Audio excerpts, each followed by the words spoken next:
எனக்கு தெரிஞ்சு டைட்டில தூக்குறதுக்கான வாய்ப்பு 2 விதமா நான் பார்க்குறேன். ஒண்ணு வோட்டிங், இன்னொன்னு சேனல். ஸோ சேனல் எந்த ஒரு விஷயமும் பாலிடிக்ஸ் வைஸ் கொண்டு போல அப்டின்னா, திவ்யா ஜெயிக்க வாய்ப்பு நெறைய ஓ! இருக்கு. திவ்யா. ஏன்னா வந்து வினோத்க்கு அடுத்த பிளேஸ்ல அன்அஃபிஷியல் வோட்டிங்ல இருக்கிறது திவ்யா தான். திவ்யா தான். ஸோ என்ன பொறுத்தவரைக்கும் திவ்யா ஜெயிக்கலாம் அப்டிங்கிறது என்னுடைய கருத்து. ஏன் அப்டின்னா, இது என்னுடைய கருத்து மட்டும் தான். மக்களோட கருத்து நான் சொல்லல.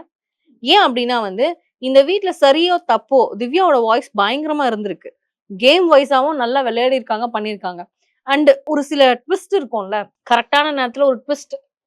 இப்போ அன்னைக்கு சாண்ட்ரா பண்ண விஷயம் வந்து மயக்கம் போட்டு விழுந்தது, அந்த பானிக் அட்டாக் வந்தது. அந்த விஷயங்கள்ல வந்து திவ்யா பயங்கரமா ஸ்கோர் பண்ணாங்க. பார்வதி கிட்ட பேசி, பேசி. பார்வதி ஹேண்டில் பண்ண "ஏ பே! ஆமா என்ன இப்போ? கத்து, பேசு." அந்த மாரி இருந்தது.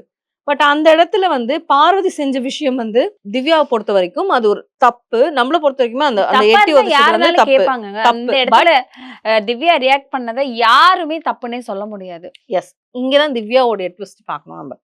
திவ்யா பேசின விஷயங்கள் இருக்குல்ல, அத வந்து "ஏன் இப்படி பண்ண?" அப்படிங்கிற "ஏய் என்ன?"